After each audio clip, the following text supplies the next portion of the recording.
저는 작년 10월에 한 교회에서 본분을 하기 시작했어요. 그때 교회 리더 양순자매가 저보고 우선 예배팀 몇 개를 책임지라고 했죠. 예배가 끝나면 저는 항상 잘 모르는 문제를 자매한테 물어봤고, 자매도 그때마다 잘 교제해줬어요. 그때는 매일 얻는 게 있다고 느껴졌죠. 일주일쯤 후에 윗선 리더 천수자매가 저희와 예배를 드리러 왔어요. 그런데 우연히 양순자매가 천수자매한테 제가 나이도 어리고 자질도 괜찮고 인성도 성숙한 편인데다 본분에도 책임감이 있다고 칭찬하는 걸 듣게 됐죠. 좀 놀랍고 기뻤어요. 양순자매가 저를 그렇게 좋게 평가할 줄은 몰랐거든요. 또 천수자매가 저를 양성해야겠다면서 양순자매한테 제가 교회에 여러 사역을 익히도록 이끌어주라고 하는 거예요. 그때 겉으로는 태연한 척 했지만 속으로는 정말 뛸 듯이 기뻤어요. 내가 그래도 교회에서는 인재인가 보구나. 다들 날 이렇게 좋게 봐주는데 앞으로는 좋은 모습만 보여야지. 남들한테 결점을 보여선 안 돼. 그랬다간 리더가 날 더 이상 눈여겨보지 않을 거야. 어느새 다음 예배 시간이 됐는데 천수자매를 보고 저도 모르게 긴장이 되더라고요. 자매 앞에서 좋은 모습을 보여주지 못하면 자매가 저에 대해 가지고 있는 좋은 이미지가 깨질 것 같고, 그러면 자매가 저를 양성하지 않을까봐 두려웠던 거예요. 바로 그때 자매가 갑자기 저희한테 요즘 어떤 수학이 있었는지 묻더라고요.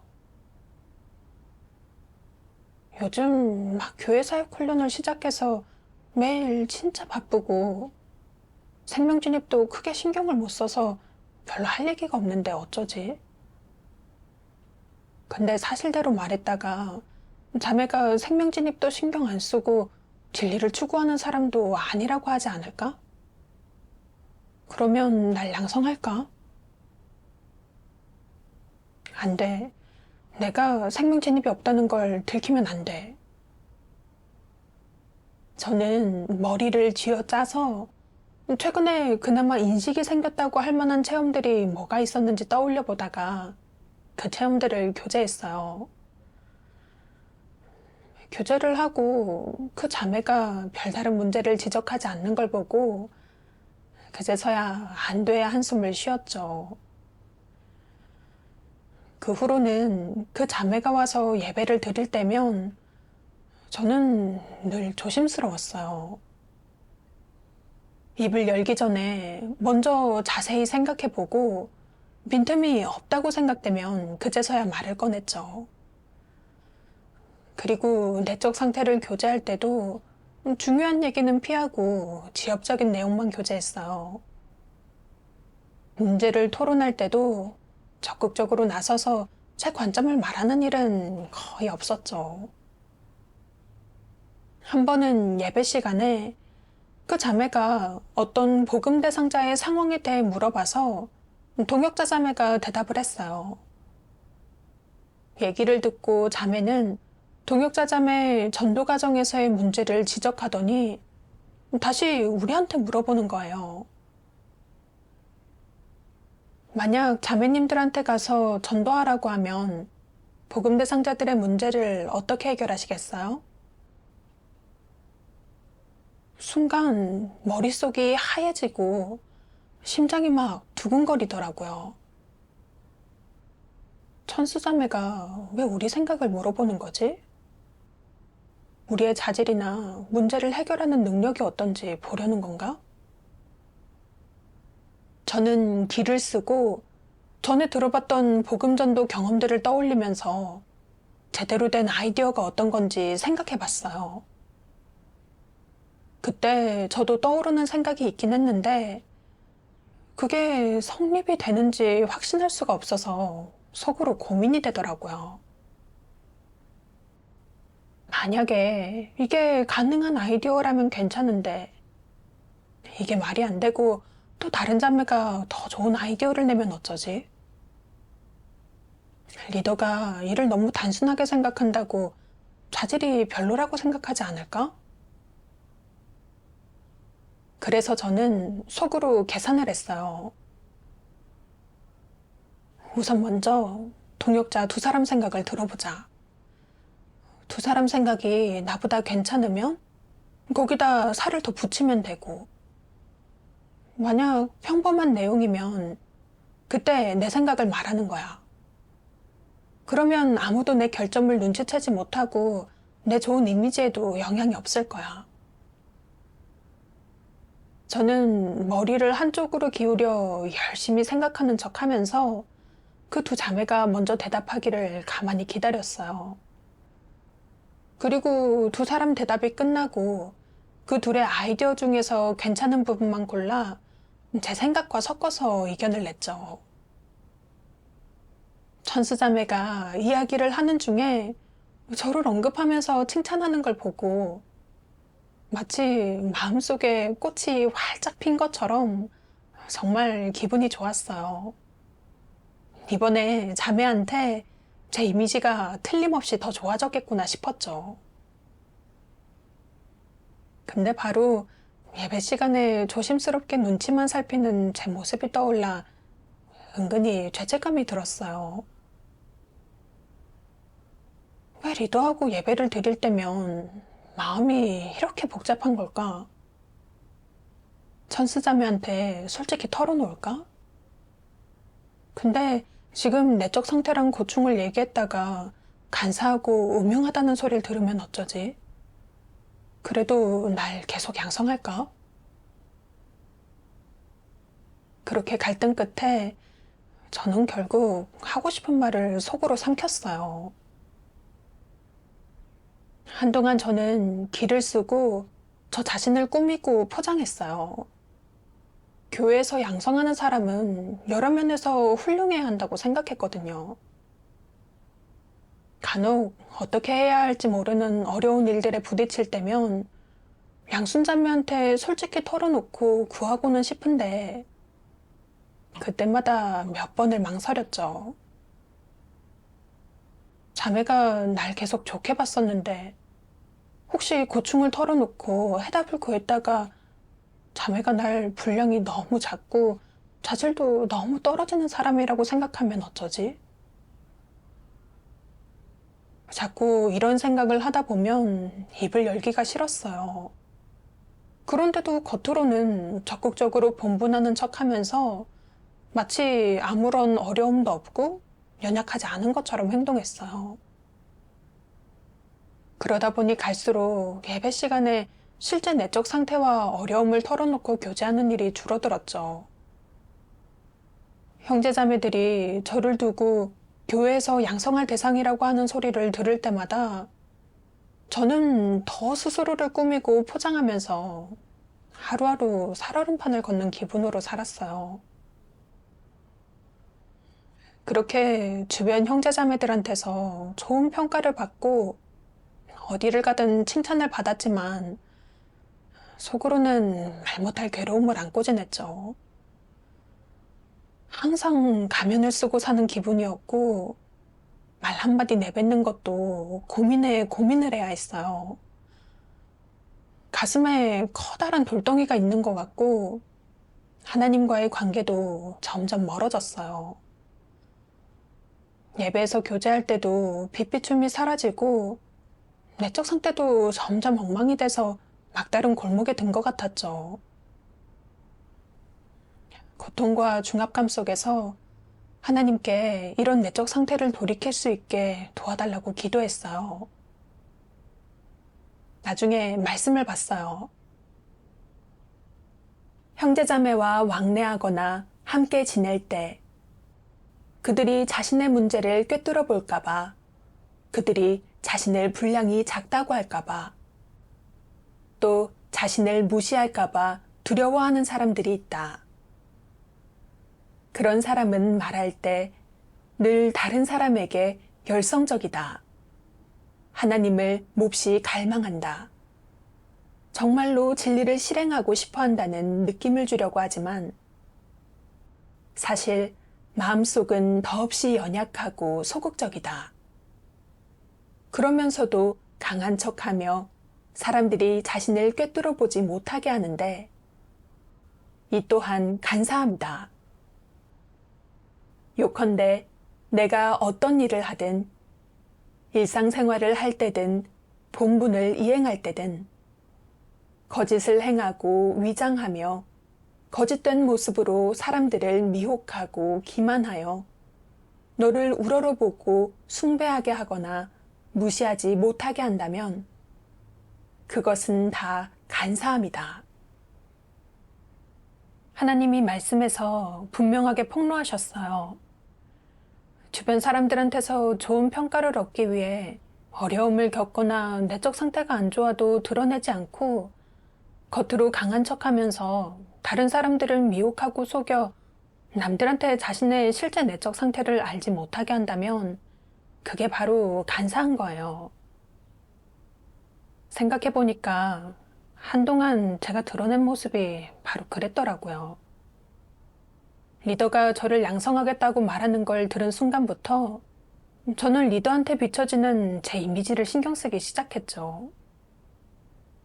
리더가 제 내적 상태에 대해 알아볼 때 그때 생명 진입이 없었는데도 솔직히 교제하면 리더한테 제 좋은 이미지가 망가질까 걱정됐어요. 그래서 인식이 약간 생긴 사소한 체험들을 겨우 생각해내 지엽적인 얘기만 하면서 실상을 숨기려 했던 거죠.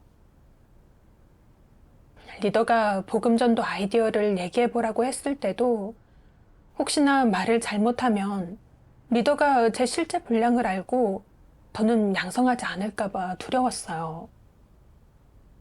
그래서 잔머리를 굴려 뭔가 생각하는 척하면서 동역자들이 먼저 의견을 말하게 기다렸는데 실은 그들의 교제에서 핵심만 쏙 빼낼 생각이었어요. 자신을 거짓으로 꾸미려는 마음은 갈수록 심해져서 제 소극적인 상태도 솔직하게 교제하지 못하고 항상 적극적으로 노력하는 모습만 연출했어요. 저는 너무나 거짓된 삶을 살았어요. 외식하며 사람들을 미혹한 거예요. 이걸 깨닫고 하나님께 기도드렸어요. 하나님, 더 이상 이런 내적 상태로 살고 싶지 않아요. 제 상태를 솔직히 털어놓고 정직한 사람으로 살 수 있도록 도와주세요. 다음 날은 마침 천수자매가 와서 같이 예배를 드리는 날이었어요. 예배 때 제 상태를 솔직히 털어놨어요. 그 자리에서 다 같이 말씀을 받죠. 하나님께서 말씀하셨어요. 현재 수많은 사람이 진리 추구를 중시하기 시작하고 일이 임했을 때 진리를 구할 줄도 안다. 내가 내 내면의 그릇된 속셈과 비정상적인 내적 상태를 해결하고 싶다면 반드시 진리를 구해야 한다.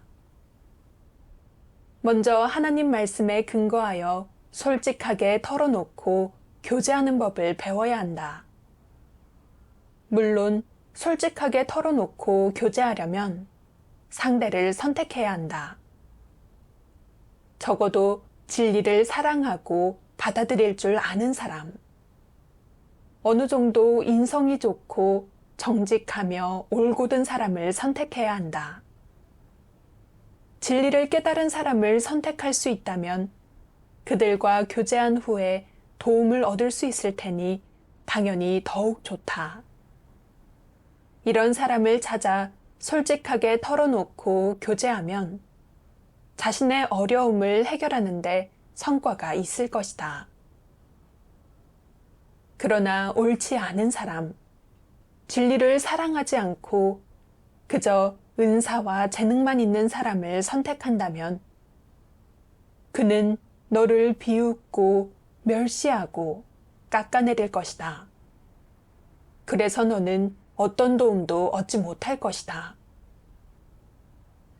솔직하게 자신의 추한 모습을 털어놓는 것은 한편으로는 하나님 앞에 나아가 하나님께 기도할 때 마땅히 지녀야 할 태도이다. 다른 한편으로는 다른 사람과 진리를 교제할 때도 이렇게 해야 한다. 포장하고 숨기면서 마음속으로 나는 다른 속셈이 있고 어려움도 있어. 내 내적 상태는 좋지 않고 소극적이지. 하지만 나는 누구한테도 말하지 않고 참을 거야. 라고 생각해서는 안 된다. 늘 참기만 한다면 문제가 해결되지 않아 점점 더 소극적으로 변할 것이고 상태도 점점 더 가라앉을 것이며 하나님께 기도하고 싶은 마음도 사라질 것이다. 그렇게 되면 되돌리기가 쉽지 않다. 그러므로 내 내적 상태가 어떻든 소극적이든 어려움이 있든 또는 어떤 속셈과 계산이 있든 무엇을 인식하고 성찰했든 마음을 열고 교제하는 법을 배워야 한다. 내가 교제하는 과정에서 성령이 역사할 것이다. 성령이 어떻게 역사하겠느냐? 너를 깨우쳐주고 빛비춤을 주어 그 문제의 심각성을 분명히 깨닫게 하고 그 문제의 근원과 본질이 무엇인지 알게 할 것이다. 그런 다음 내가 조금씩 진리와 하나님의 뜻을 깨닫고 실행의 길을 알고 진리 실제에 진입하게 할 것이다. 사람이 마음을 열고 교제할 수 있다는 것은 정직한 태도로 진리를 대한다는 것을 의미한다. 사람의 마음이 정직한지를 알려면 그 사람이 어떤 태도로 진리를 대하는지를 봐야 한다. 말씀을 보면서 마음을 터놓고 진리를 구하는 게 정말 중요하고 그게 진리 실제에 진입하는 길이라는 걸 알게 됐어요. 솔직하게 교제할 수 있다는 건 진리를 대하는 그 사람의 태도가 진실하다는 걸 뜻해요. 그게 구하고 받아들이는 태도죠. 솔직한 교제만이 성령의 깨우침과 인도를 얻을 수 있고 자신의 폐괴 성품을 인식하고 어려움을 해결할 수 있어요. 그동안 형제자매들한테 완벽한 이미지를 심어주려 했던 제 모습을 반성해 봤어요. 그것 때문에 말하고 행동하기 전에 어떻게 하면 남들한테 빈틈을 보이지 않고 무시당하지 않을까 몇 번씩 고민하느라 마음이 너무나 복잡했죠. 분명 내적 상태가 좋지 않은데도 남한테 드러낼 용기가 없어서 제 자신을 괴롭혔고 내적 상태는 점점 더 엉망이 됐어요.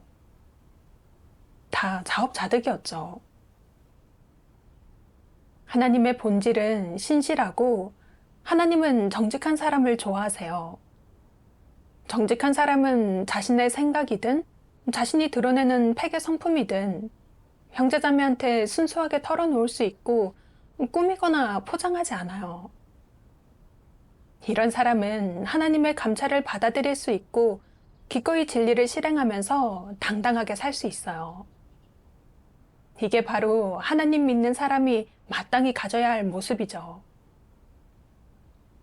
그 후로 저는 사역에 대해 의논할 때 의식적으로 제가 보는 관점을 밝히고 잘 모르는 부분은 다른 사람들한테 물어봤어요. 예배 시간에도 제 실제 내적 상태를 솔직하게 털어놓고 교제했어요. 이렇게 실행한 다음부터는 마음의 짐이 훨씬 가벼워졌죠. 얼마 후 말씀 낭송 영상을 보면서 남들한테 좋은 평가만 바라는 제 본질을 조금 인식하게 됐어요. 전능하신 하나님 말씀. 적 그리스도는 어떤 상황에서든 또 어떤 본분을 이행하든 항상 연약함 없이 강하고 자신감 넘치고 전혀 소극적이지 않은 자세를 보인다.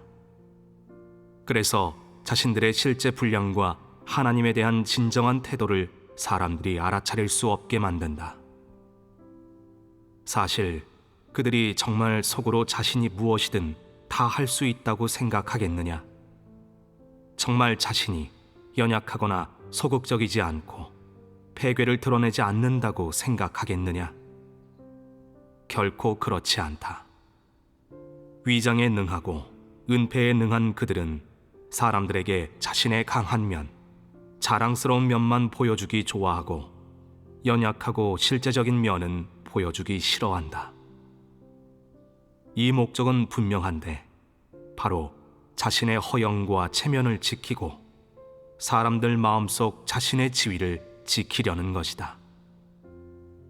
만약 사람들 앞에서 자신의 소극성과 연약함을 내보이고 자신의 패역이나 패괴된 면을 공개한다면 그것은 자신의 지위와 명예에 커다란 피해를 초래할 수 있어 득보다 실이 많은 일이라고 생각한다. 그래서 자신에게도 연약함과 패역, 소극적인 면이 있다고 죽어도 말하지 않을 것이다. 설령 어느 날 모두에게 자신의 연약하고 패역한 면이 보여지더라도 그가 패괴된 사람이고 아무런 변화가 없다는 것을 알게 될지라도 계속해서 위장하려 한다. 만약 자신이 패괴 성품을 지닌 평범한 사람, 보잘것없는 사람임을 인정한다면 사람들 마음속에서 자신의 지위가 사라지게 되고 그에 대한 다른 사람의 숭배와 악망을 잃게 되며 그러면 완전히 실패하는 것이라고 생각한다. 그래서 적 그리스도는 무슨 일이 있어도 사람들에게 솔직하게 털어놓지 않을 것이고 무슨 일이 있어도 권력과 지위를 순순히 남에게 넘기지 않을 것이다. 대신 안간힘을 쓰며 쟁취하려 하며 절대 포기하지 않는다. 어떤 일이 임해 누군가 그에게 그 일을 어떻게 이해하는지 물어보면 그는 쉽게 자신의 관점을 드러내지 않고 모두에게 먼저 의견을 말하라고 한다. 그가 쉽게 말하지 않는 데는 이유가 있다. 한편으로는 자기 관점이 없어서가 아니라 자기 관점이 틀려서 말했다가 반박당하고 망신당할까봐 말하지 않는 것이다. 다른 한편으로는 자기 관점이 없어서다. 이 일을 꿰뚫어 보지 못해 함부로 말하지 못하는 것이다. 잘못 말했다가 비웃음을 살까봐 침묵을 선택할 수밖에 없다.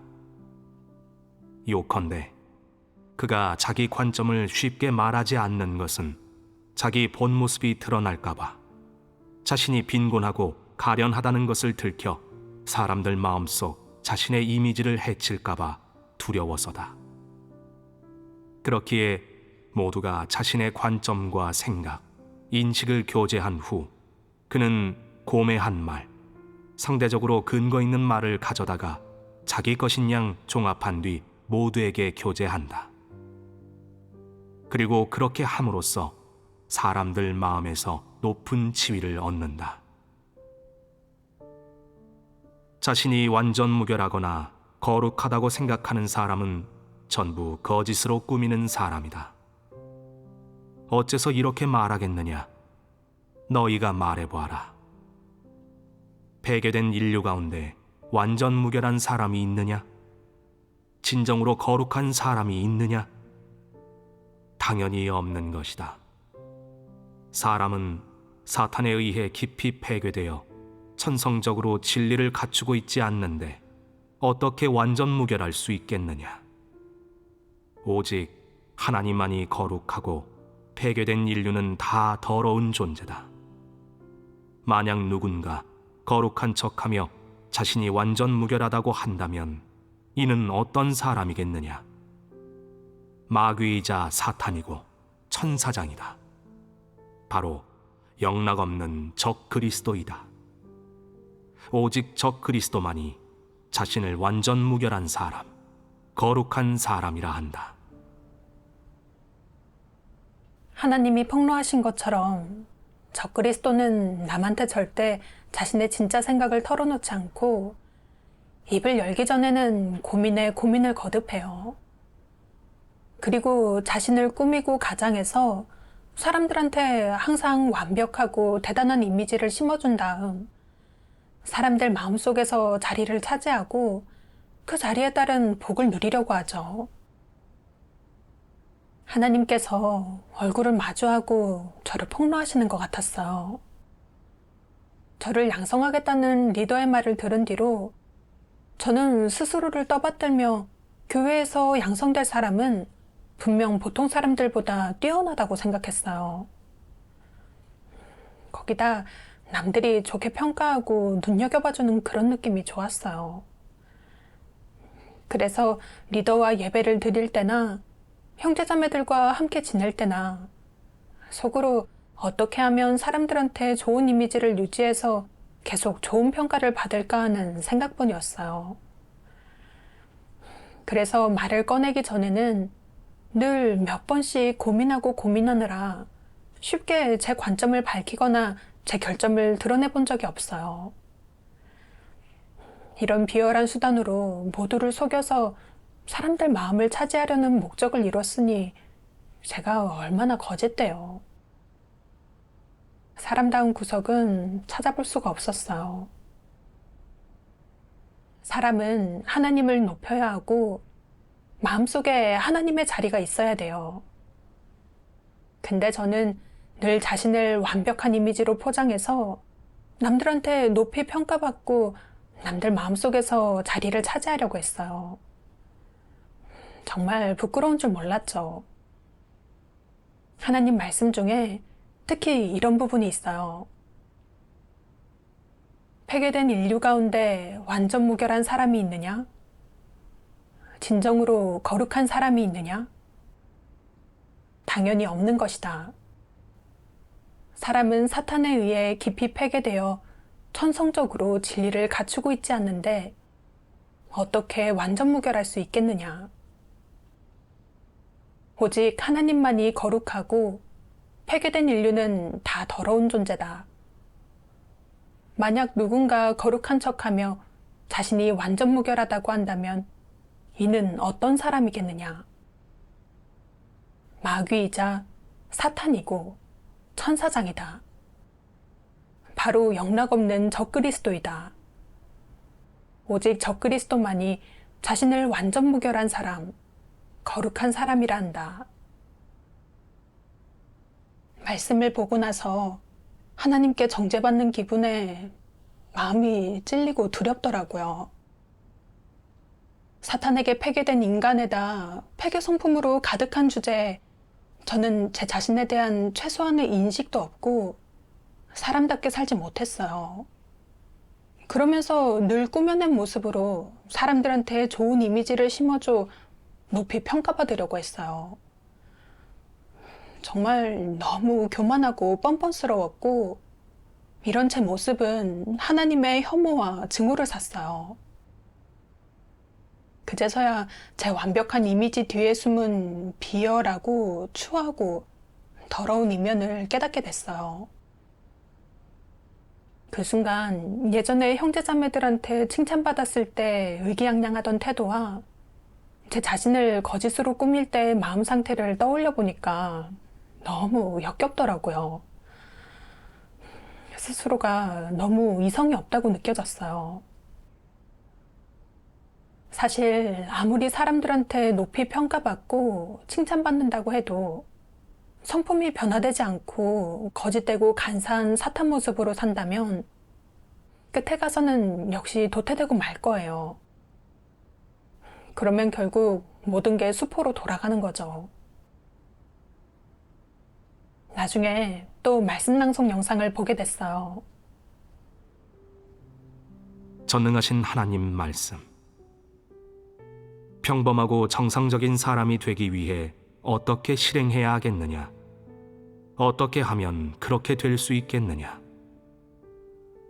먼저 자신의 감퇴에 가리고 얽매여 나는 리더야, 나는 팀장이야, 나는 책임자야, 나는 이 업계에서 가장 정통하고 기술이 뛰어난 사람이야 라는 말을 해서는 안 된다.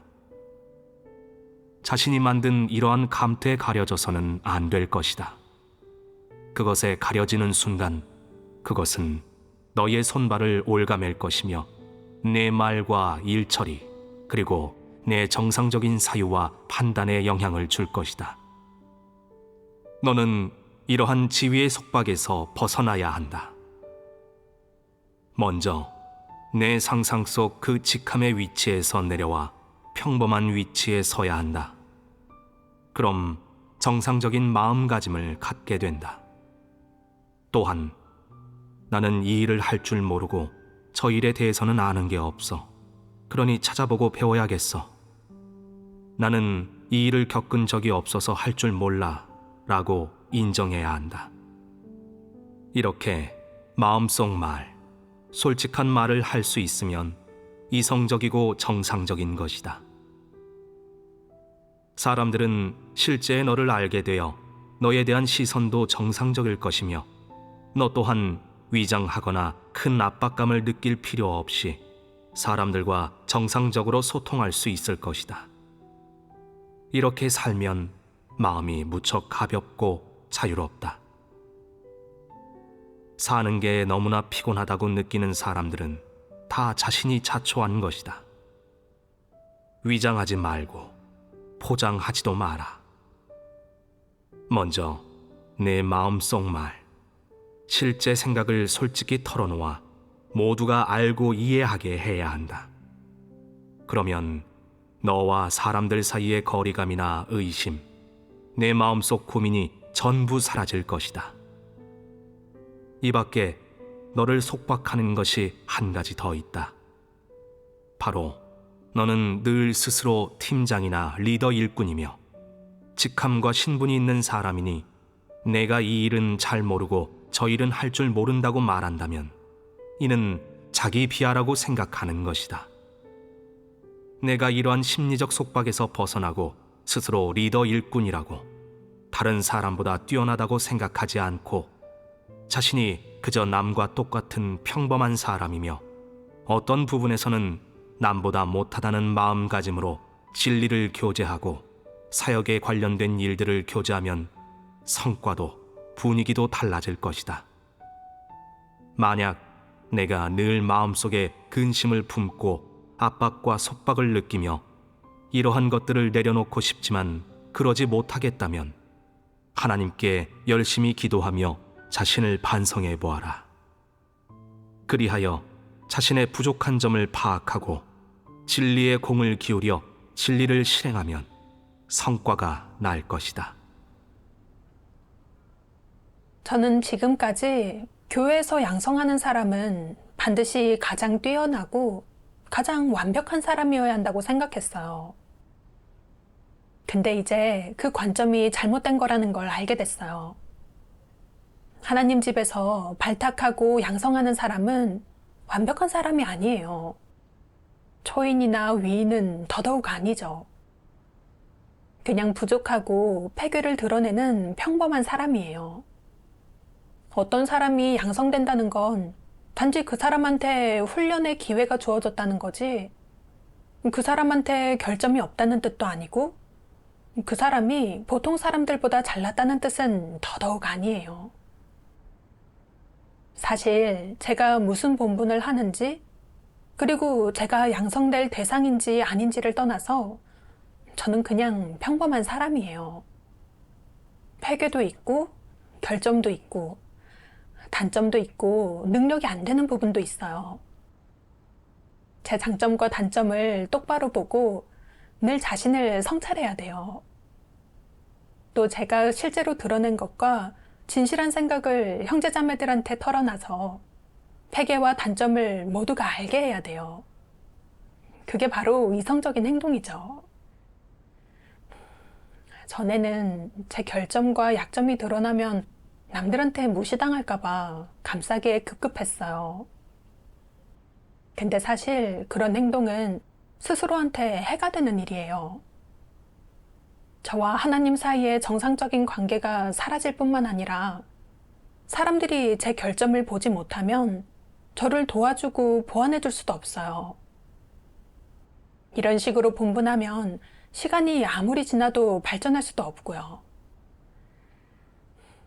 이걸 깨닫고 나서 저는 하나님께서 요구하시는 정직한 사람이 되기 위해 노력하기로 다짐했어요. 하나님 말씀대로 맑은 물이 담긴 그릇처럼 밑바닥이 훤히 보이는 사람이 돼서 있는 그대로 얘기하고 스스로를 포장하고 꾸미는 짓은 그만두기로 했어요. 저는 평범한 사람이 돼 제 진짜 모습을 모두한테 솔직하게 털어놓겠다고 다짐했어요. 며칠 뒤 교회에서 저를 다른 교회로 배정해 분분하도록 했어요. 전에 형제 자매들과 지내면서 늘 스스로를 포장하던 제 모습을 하나하나 떠올려 보니까 말로 할 수 없는 서글픔과 후회가 밀려오더라고요. 형제 자매들을 너무 오랜 시간 속여온 거예요. 사람들이 제 진짜 모습을 알 수 있도록 떠나기 전에 사람들한테 저에 대해 솔직히 털어놔야겠더라고요. 예배 시간에 저는 최근에 제 내적 상태와 그동안 배운 공과를 다 솔직하게 교제했고, 그렇게 하니까 오랫동안 저를 억누르던 중압감도 한순간에 사라졌어요. 그 뒤로는 마음이 정말 가볍고 홀가분하더라고요.